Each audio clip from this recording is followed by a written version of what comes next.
The boy absently probed a zit on his chin. "I don't know about that," he said. "All I know is Miss Temple told me to put out the chairs. You are giving a reading, right? Anyway, that's what it says in the bulletin."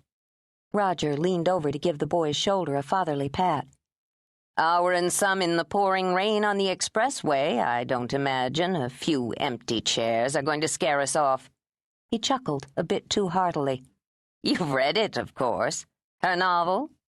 He flashed the kid his pediatrician's smile. It was the same manner Daphne had once watched her husband use to coax a giggle from a traumatized 6-year-old with a broken arm.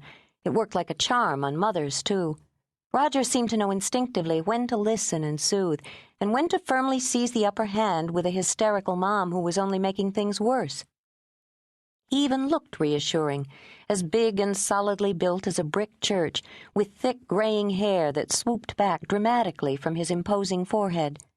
Now, leaning forward slightly, he added in a voice low with meaning, "In case you missed it, Walking After Midnight got a starred review in Publishers Weekly." In that moment, Daphne nearly turned around and walked back out into the pouring rain. She wasn't sure she could bear it, not tonight, his blustering attempt at leavening what was so clearly a hopeless situation. "Good heavens, who has time to read all these books?" She smiled too warmly at the clueless assistant manager, glancing at the badge pinned to his lapel. Leonard. "I'd consider it a personal favor, though, Leonard," she went on in her most reasonable voice, the voice she used when coaxing Jenny into her car seat or convincing Kyle that letting his sister hog the VCR with her beloved Aristocats would be a better bet for him in the end than if he bullied her into the Power Rangers. "If you take down some of those chairs, it's obvious we won't be needing so many." The reading had been set for 8.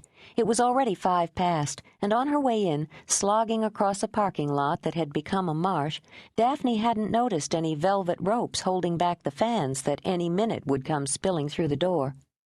Leonard shrugged, consulting his black swatch. Something in the impatient flick of his wrist just then made her think of her husband.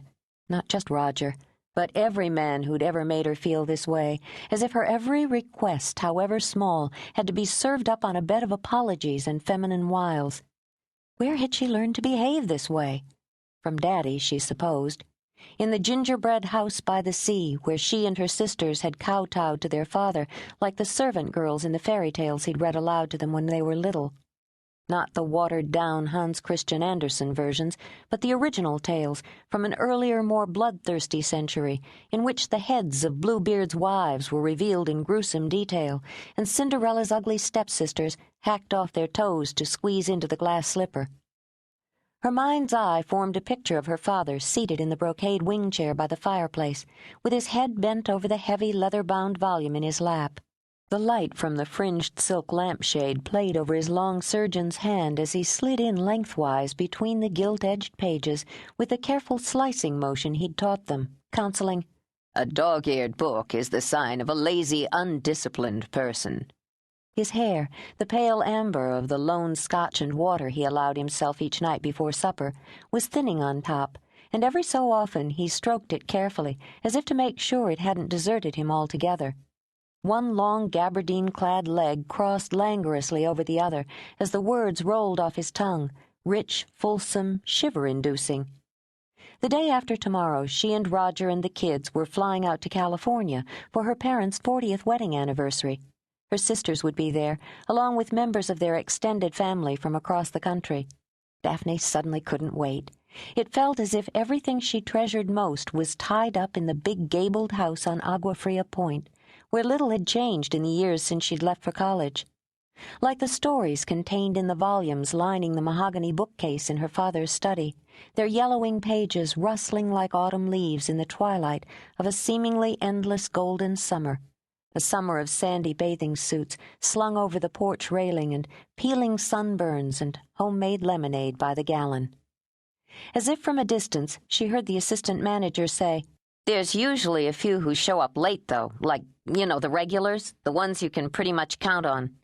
Daphne nodded, the same loyal handful who showed up at every one of her readings, pensioners eager to be entertained as long as it didn't cost a dime, the pony-tailed grad student who considered it his moral duty to support a member.